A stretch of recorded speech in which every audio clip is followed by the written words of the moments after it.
Morning, everyone.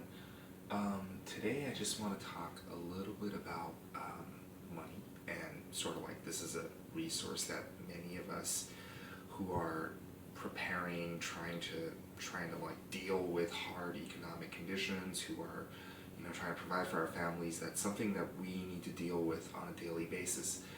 And before anybody can go out there and say I can survive anything, we really need to look at just the things that are keeping us from actually surviving and thriving in this world. Um, so to begin with, I just want to talk a little bit about what exactly is money, and then we can talk about how money is actually used as a tool to really enslave people in this country. So first, you know, money. The textbook definition for it is a fungible um, value or means of exchange between people for goods and services, right? So it's basically a kind of mental abstraction that we use to basically allow for commerce, for trading of surpluses that we can produce with the surpluses of other people. Um, Back in the days, in ancient times, people used precious metals for money. Things like gold and silver and that kind of deal. And that worked for a while, right? Before they used gold and silver, they used things like food, like grains. They used things like salt, uh, shells, beads of various sorts. Native Americans in these parts, they actually used this thing called a cowrie, which is really like a large oyster shell to trade and exchange and commerce. So money has been with humanity for a very long time, thousands of years, in fact. But I do believe that most Americans don't really realize what exactly money is. Money isn't a piece of metal. It's not a piece of paper. It's not even a natural resource like oil or gas or whatever. If we really think about it, money is the life energy, the productive energy of human beings, right? Ultimately, all the oil in the ground doesn't mean anything unless you can get some people, engineers, technicians, people to go there, mine it, and extract that energy, right? You have forests filled with like hardwoods, but you need people to actually go and cut it down, process it, machine it, turn it into furniture or whatever consumable goods we have. Conversely, even the most automated factories that you can imagine those giant like robotic factories in Japan where people crank out like millions of cars with just 10 people. Nevertheless, think of all the engineers, scientists, and mechanics behind the scenes necessary to make this factory function. Think of the people running the power plants. So ultimately, money is the productive time from human beings. Now, with that said, some people's time are more productive than others, right? Depending on your level of training or education or just skills or innate abilities, some people may be far more productive than other people, right? And that's fine. But ultimately, every person basically has this conversion rate. X number of dollars or pounds or yens or whatever for every hour of your productive time. Okay, so now with that out of the way, right? Let's talk about sort of like the symbols that we use for money, right? Keep this in mind, that money equals your life, units of your life that you're giving up for it.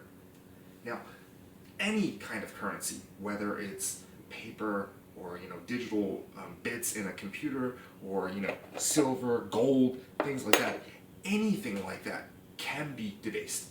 Any currency that we use can be debased.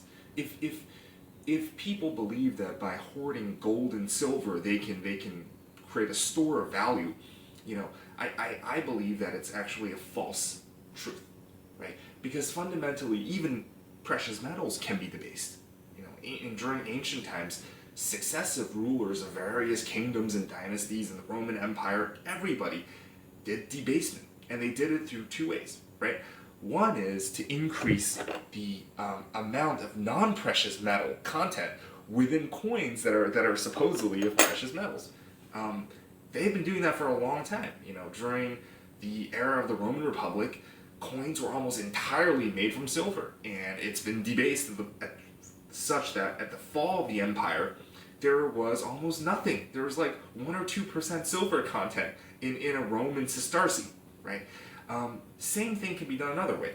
The other way to debase precious metals is to vastly increase the supply of it. You know, there are kind of like government campaigns, say during the Spanish Empire, to enslave the New World, mine out all the gold and silver, drastically increasing the amount of precious metals. You know, there was a period of time in the 1500s where effectively there was so much gold running around in Spain and France at the time that a loaf of bread was the equivalent of like a quarter of an ounce of gold to buy a loaf of bread. So trusting precious metals as sort of like a currency, it's not 100% foolproof plan, right? So now, if we really think about this, if money truly equals time, the productive life energy of human beings, right, then ultimately, what is money, right? Money is us. Money is our productive existence.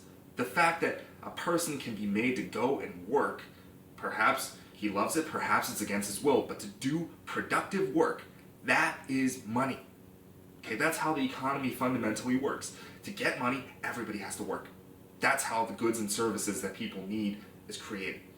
So now, let's talk about how money is used as a tool to enslave people in this country. And I don't use this word lightly, enslavement. That's exactly what it is. Okay, so here's how it works. Imagine for a second that you're strolling through the shop and you go to a Best Buy or something and you see this wondrous piece of electronic. This is great. It's an HTC Area smartphone. It's an awesome smartphone, right? It's got a really awesome digital camera. You can surf the web with it. You can do a lot of things with it. You can download apps and so on. And you go ahead and you buy it, and then you sign up a plan with AT&T. Great. You get this plan. Now you're paying about $70 to $80 a month. $70 to $80 a month for the privilege of owning this phone. Okay?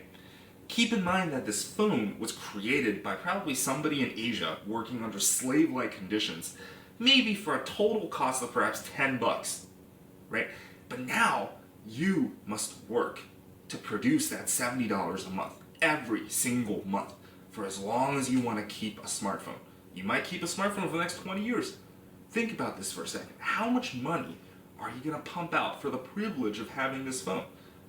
The general rule is if you didn't pay for this phone, right? If you didn't, and it was $80 a month, right? You multiply that number by 144 to understand what it would be over the course of 10 years, right? So $80 by 144 times, that's over $12,000 that you've lost. That's the cost of a nice car that you can buy for the privilege of owning a smartphone whose capabilities, while nice, is ultimately entirely unnecessary for our survival. Okay? So let's look at it another way. That $70, if let's suppose you were working a job that's earning $10 an hour, right?